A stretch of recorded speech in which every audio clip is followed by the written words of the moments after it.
श्री कृष्ण ने तोड़ा सत्यभामा, गरुड़ और सुदर्शन चक्र का घमंड। श्री कृष्ण भगवान द्वारका में रानी सत्यभामा के साथ सिंहासन पर विराजमान थे।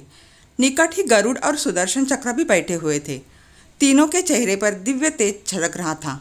बातों ही बातों में रानी सत्यभामा ने श्री कृष्ण से पूछा कि हे प्रभु, आपने त्रेता युग में राम के रूप में अवतार लिया था। सीता आपकी पत्नी थी, क्या वे मुझसे भी ज़्यादा सुंदर थी? द्वारकाधीश समझ गए कि सत्यभामा को अपने रूप का अभिमान हो गया है। तभी गरुड़ ने कहा कि भगवान, क्या दुनिया में मुझसे भी ज़्यादा तेज गति से कोई उड़ सकता है? इधर सुदर्शन चक्र से भी रहा नहीं गया और वे भी कह उठे कि भगवान, मैंने बड़े बड़े युद्धों में आपको विजयश्री दिलवाई है, क्या संसार में मुझसे भी शक्तिशाली कोई है? भगवान मन ही मन मुस्कुरा रहे थे।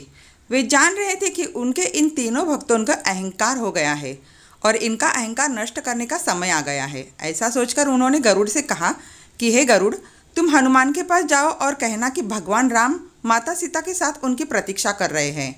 गरुड़ भगवान की आज्ञा देकर हनुमान जी को लाने चले गए। इधर श्री कृष्ण ने सत्यभामा से कहा कि देवी, आप सीता के रूप में तैयार हो जाएं। और स्वयं द्वारकाधीश ने राम का रूप धारण कर लिया। मधुसूदन ने सुदर्शन चक्र को आज्ञा देते हुए कहा कि तुम महल के प्रवेश द्वार पर पहरा दो और ध्यान रहे कि मेरी आज्ञा के बिना महल में कोई प्रवेश न करे। भगवान की आज्ञा पाकर चक्र महल के प्रवेश द्वार पर तैनात हो गए।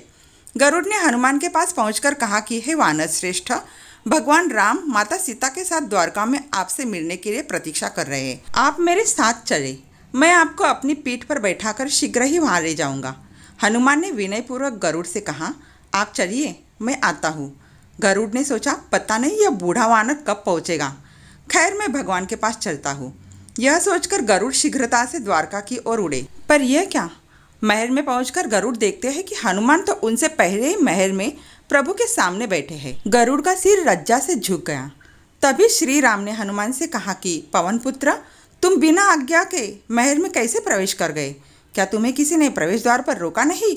हनुमान ने हाथ जोड़ते हुए सिर झुकाकर अपने मुंह से सुदर्शन चक्र को निकालकर प्रभु के सामने रख दिया। हनुमान ने कहा कि प्रभु, आपसे मिलने से मुझे इस चक्र ने रोका था, इसलिए इसे मुंह में रखकर मैं आपसे मिलने आ गया, मुझे क्षमा करें।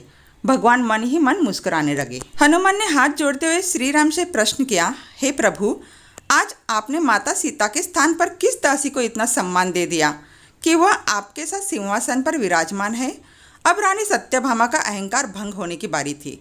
उन्हें सुंदरता का अहंकार था जो पल भर में चूर हो गया था।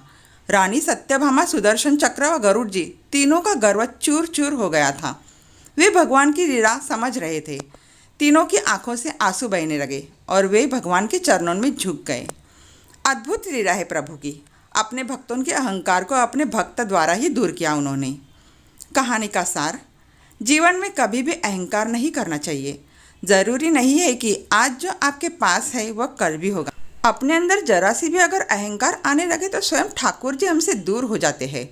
ठाकुर जी को निस्वार्थ भक्तों की ही ज़रूरत है, ना कि अहंकारी। साथियों, ऐसी अच्छी अच्छी कहानियाँ सुनने के लिए कहानी को लाइक शेयर करके अपने इस चैनल को सब्सक्राइब कर लो और बेल बटन को प्रेस करो ताकि आगे आने वाली कहानी का नोटिफिकेशन सबसे पहले आपको मिल सके। धन्यवाद।